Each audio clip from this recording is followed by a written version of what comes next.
বাইরে যেভাবে ঝুম বৃষ্টি শুরু হয়েছে, বিকালের নাস্তা তো প্রতিদিনই চলছে। তাও যদি হয় এরকম একটা নাস্তা, তাহলে তো চায়ের সাথে সন্ধ্যাটা একদমই জমে যাবে। হ্যালো ভিউয়ার্স, আসসালামু আলাইকুম। আজকে আমি আপনাদের সাথে শেয়ার করব ক্রোয়াজন। সত্যি এই নাস্তাটা মনে হয় যে খুবই কঠিন বানানো, কিন্তু আজকে আমি আপনাদেরকে দেখাবো বাসায় থাকা উপকরণ দিয়ে খুব সহজে আপনারা এই নাস্তাটা বানিয়ে নিতে পারবেন। খেতে যে এতটাই অসাধারণ হয়েছে, এতটাই মজা হয়েছে যে আপনাদেরকে কী বলবো। একবার না বানালে সত্যি আপনারা ভাববেন যে কী মিস হয়ে গেল। চলুন দেখে নিই রেসিপিটি। সত্যি খুব সহজভাবে বানাবো আমি। এখানে আমি নর্মাল টেম্পারেচারে পানি নিয়েছি, এর মধ্যে 2 চামচ চিনি দিয়েছি, আর দিয়ে দিলাম 1 চামচ ইস্ট। এটা ভালো করে গুলিয়ে আমি রেস্টে রেখে দেবো 30 মিনিটের জন্য।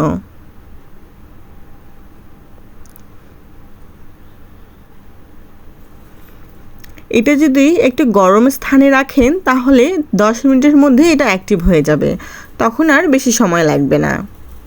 30 মিনিট পর চলে আসলাম। দেখুন আমার ইস্টটি একদম অ্যাক্টিভ হয়ে গিয়েছে। এখানে আমি দিয়ে দেব 1 কাপ ময়দা, দিয়ে দিলাম স্বাদমতো লবণ, আর একটি ডিম। ডিমটা অবশ্যই আগে থেকে ফ্রিজ থেকে আগে থেকে বের করে রাখতে হবে। আমি এখানে 2 চামচ গুঁড়া দুধ ব্যবহার করেছি। আমি আরও 2 চামচ গুঁড়া দুধ ব্যবহার করব পরে, সেটা আমার রেকর্ড হয়নি। অবশ্যই আপনারা এখানে 4 চামচ গুঁড়া দুধ ব্যবহার করবেন, তাহলে টেস্টটা সত্যি অসাধারণ আসবে।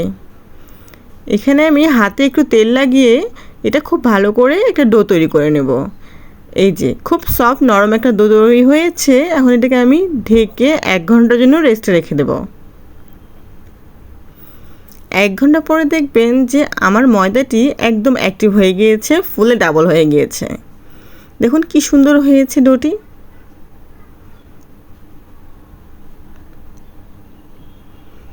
এটা আমি আরেকবার মথে নেব।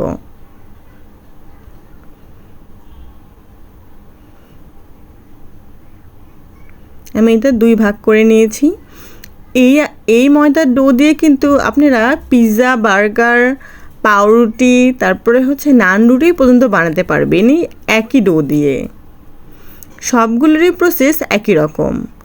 আমি 2টা লেচি কেটে নিয়েছি। এখন এই একটা লেচিতে একটা রুটি বেলে নিব। রুটি বেলে আমি এখানে গুঁড়া দুধ ছিটিয়ে দিয়েছি আর একটু চিজ দিয়েছি। আসলে এগুলো একদমই অপশনাল। আপনারা ইচ্ছে করলে কোনো কিছু ব্যবহার না করে এই ক্রোয়াজনগুলো বানিয়ে নিতে পারেন। চিজ আর গুঁড়া দুধ কিছুই লাগবে না উপর থেকে ছিটিয়ে দিতে। আমি জাস্ট আমার চিজটা অনেক ভালো লাগে তাই আমি দিয়েছি। তারপরে আমি পিৎজা কাটারের সাহায্যে কিভাবে কেটে নিলাম দেখলেনই তো। তারপরে আমি এভাবে মুড়িয়ে দিব, দিয়ে তারপরে লাস্টে আমি এটা ভালো করে লাগিয়ে নিব। দেখুন কি সুন্দর করে হয়ে গিয়েছে ক্রোয়াজনগুলো। এইভাবে যদি একটু লম্বা লম্বা করে টেনে দেন তাহলে দেখবেন যে খুব সুন্দর রাউন্ড শেপ চলে আসবে। একটু বড় বড় করে এভাবে টেনে টেনে রাউন্ড করলে অনেক সুন্দর হয়। দেখুন কি সুন্দর হয়েছে। আমি সবগুলো একটু টেনে টেনে বড় করে করে রাউন্ড করে নেব।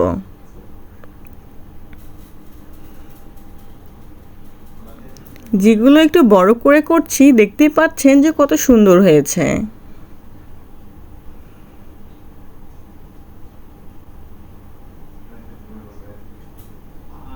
এভাবেই আমি সবগুলো বানিয়ে নিব।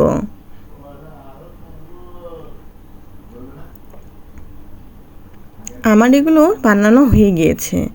আপনারা যদি আরও ভালো রেজাল্ট পেতে চান তাহলে অবশ্যই আরও 10 মিনিট এগুলোকে ঢেকে রাখতে পারেন, তাহলে খুব সুন্দর একটা রেজাল্ট দেবে।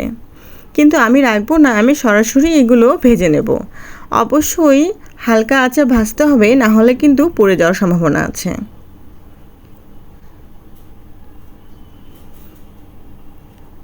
খুব সুন্দর একটা কালার আসা পর্যন্ত আমি এগুলোকে ভেজে নেব।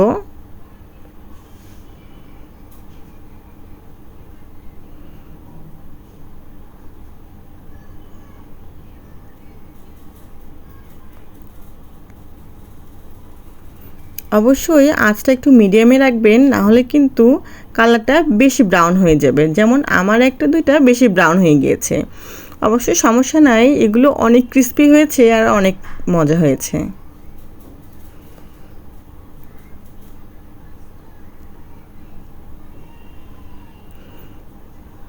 এগুলো আমার হয়ে গিয়েছে, এখন আমি এগুলো উঠিয়ে নেব।